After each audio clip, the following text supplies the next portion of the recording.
Hi guys, welcome to my channel dad mode on. मुझे सबसे पहले आप सबको ऑनेस्टली ये बात बतानी है कि जब भी बेबी आता है उसके साथ खुशियाँ भी आती हैं, बट उसके साथ साइलेंटली एक चीज़ आती है, वो है एक्सपेंसेस। और मेरे साथ भी एग्जैक्टली यही हुआ। और मुझे ये रियलाइज़ हुआ कि सैलरी तो मेरी सेम थी, बट धीरे धीरे सर्टन चीज़ें सडनली हर चीज़ हमें बेबी के लिए इम्पोर्टेंट लगती है और हम उसको जस्टिफाई करते हैं और चीज़ें ऐड होते जाती हैं, खर्चे ऐड होते जाते हैं क्योंकि आपकी रिस्पॉन्सिबिलिटी बन जाती है। और ऑनेस्टली फ़ादर बनना एक इमोशनल जर्नी है, बट उसका बैकबोन मेरे हिसाब से फाइनेंशियल स्टेबिलिटी है। अगर आपका पास आपका फाइनेंस स्टेबल है तो आप एक अच्छी लाइफ उसको बेबी को दे सकते हैं। तो इसलिए मैंने सोचा था कि एक सिंपल सिस्टम मैं खुद के लिए बनाऊं, जो कि मैं आपके साथ शेयर करना चाहता हूँ।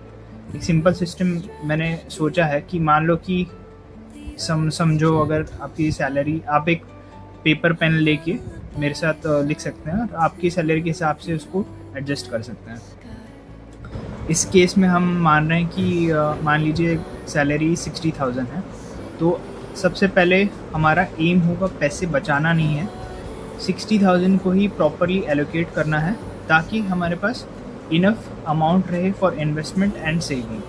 तो मैंने एक फिक्स स्ट्रक्चर बनाया है जिसमें हमने समझा है कि ईएमआई हमें 20 से 25% के ऊपर नहीं जाना, चाहे आपकी सैलरी कितनी भी हो।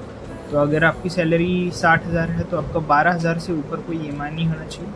अगर आपकी सैलरी 1 लाख रुपए है तो आपको 20,000 से ऊपर का ईएमआई नहीं जाना चाहिए। अगर आपका ईएमआई है तो आपको उसको अर्लीस्ट कुछ भी करके उसको क्लोज़ करवाना होगा, या फिर उसको उसको हम देखेंगे कैसे हैंडल करना है, बट आप इंश्योर कीजिए कि आप एडिशनल कोई ईएमआईज़ ना लें।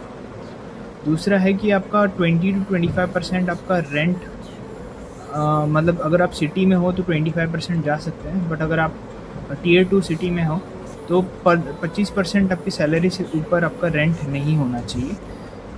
इससे क्या होगा कि आप अपना लाइफस्टाइल अगर उस हिसाब से करोगे तो आपके जो फाइनेंसेस हैं वो उसी लेवल से बढ़ता जाएगा। मतलब अगर आपने 30,000 का घर लिया तो आपका ग्रॉसरी भी उसी हिसाब से आएगा। उस एरिया का जो ग्रॉसरी शॉप्स होंगी वो भी महंगी होंगी, उसी हिसाब से आपका खर्चा बढ़ेगा। तो बेस्ट रहेगा कि आप अपने सैलरी के हिसाब से आपका रेंट डिसाइड करें। तो इस केस में हम ले रहे हैं 15,000 रेंट। ग्रॉसरी भी हम महीने का जो सैलरी है उसका 10% मानेंगे, 6,000। आई नो ये अमाउंट थोड़ी कम लग सकती है, बट अगर मतलब पहले हमें अगर इमरजेंसी फ़ंड अगर हम बना देंगे तो फिर हम बाद में धीरे से ग्रॉसरी का अमाउंट बढ़ा सकते हैं। थोड़ा सा पहले स्टार्टिंग में कंप्रोमाइज़ करना पड़ेगा। दूसरा है ये one of the most important चीज़ है कि हेल्थ के लिए हम 10% रख रहे हैं, मतलब 6,000, जिसमें बेबी का और मदर का सारे वैक्सीनेशंस और ये सब आएंगे। तीसरा और सबसे ज़्यादा इम्पॉर्टेंट मेरे हिसाब से है इन्वेस्टमेंट, जो कि आपको 10 से 15% रखना ही चाहिए। ये इन्वेस्टमेंट लॉन्ग टर्म भी होगा कि आपके बेबी के फ्यूचर के लिए भी काम आएगा। ये इन्वेस्टमेंट आपका बैकअप भी होगा इन केस भगवान ना करे ऐसा कुछ हो कि आपका जॉब पे कोई इशू हो, तो जो इमरजेंसी फंड रहेगा वही आपको बचाएगा। तो जो बचा है, जो इनमें से जो बचता है वही आपका एक्चुअल खर्चा रहेगा, जैसे कि बिल्स हो गया, ट्रांसपोर्ट हो गया और एंटरटेनमेंट हो गया। और सबसे उसके बाद जो एक और रूल जो स्टार्ट करना है, जैसे ही आपकी सैलरी क्रेडिट हो जाती है आपको एक ऑर्डर में पेमेंट करना है। सबसे पहले आपकी ईएमआईज़ तो ऑटोमेटिकली कट जाएंगे, उसके बाद आपको रेंट देना है, क्योंकि ये चीज़ें आपके कंट्रोल में नहीं है। अगर डिले होता है तो आपका स्ट्रेस और भी डबल हो जाएगा। फिर सबसे बेस्ट है कि आप आपका जो भी पैसा है, जो जितना आपने डिसाइड किया 10 to 15%, उसको आप इन्वेस्ट कर दें।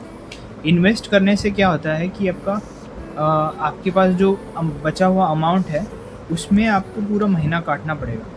आपने अगर बैचलर लाइफ में या फिर कभी ऐसे नोटिस किया होगा कि बहुत बार ऐसा हुआ है कि हमारे पास इतना ही अमाउंट रहता है और हम पूरा महीना निकाल देते हैं। तो यही आपको टेक्निक अगर यूज़ करनी है कि आप पहले इन्वेस्ट और सेव कर लो, उसके बाद आपको बचे हुए से स्पेंड करना है। इससे आपका कंट्रोल रहेगा जो अमाउंट है।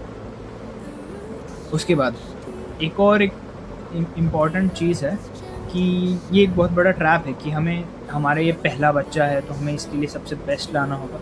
ऐसे ज़रूरी नहीं है। आप सिर्फ ज़रूरी आइटम्स ही लीजिए, आप वही चीज़ें लीजिए जो एग्जैक्टली रिक्वायर्ड है। मैं एग्ज़ाम्पल देता हूँ, जैसे ब्रेस्ट पंप आपको लेना पड़ेगा आगे चल के, तो आप इलेक्ट्रिक अगर आपको ज़रूरत है तो ही लीजिए, वरना मैनुअल में भी सेम ही काम होता है। तो इस टाइप की आपको थोड़ा सा जो एक्सपेंसेस हैं वो ये करने पड़ेंगे। और बच्चों का भी आपको देखना पड़ेगा कि बेस्ट फीडिंग पिलो लाओ ताकि बच्चे को अच्छा, नहीं जो भी आपके बजट में आ रहा है उस टाइप का आप फीडिंग पिलो लेके आ सकते हैं, जो बेबी को बस बेबी को डिस्कम्फर्ट नहीं होना चाहिए। इस लेवल का आपको आपका जो स्ट्रेटजी है वो बनानी पड़ेगी। उसके बाद फर्स्ट 2 मंथ्स में बेबी को क्या क्या चाहिए होता है, बेसिक चीज़ें उनको विजुअल्स और ऑडियो रिलेटेड चीज़ें चाहिए। तो आपको जो एक्स्ट्रा टॉयज़ होते हैं, जैसे बहुत सारे लोग सॉफ्ट टॉयज़ बहुत ख़रीदते हैं, वो ख़रीदने के लिए आपको बाद में ख़रीद सकते हैं। फैंसी टॉय ख़रीदने की ज़रूरत नहीं है। आप पहले ऑडियो विजुअल जो आपके बेबी के एज के हिसाब से उसको आप सिलेक्ट कीजिए और वो वैसा चीज़ लीजिए। Same with daily massages. Initially आपको लगता है कि रोज़ किसी को बुला के फिर दाई से मसाज करवाते हैं, इससे बेटर है कि आप खुद ही मसाज कर लो। आपका भी बेबी के साथ बॉन्ड अच्छा होगा, आपके भी 2-3 हज़ार सेव हो जाएंगे। ये छोटी छोटी सेविंग्स हैं और ये लॉन्ग टर्म में काफ़ी काम आती है।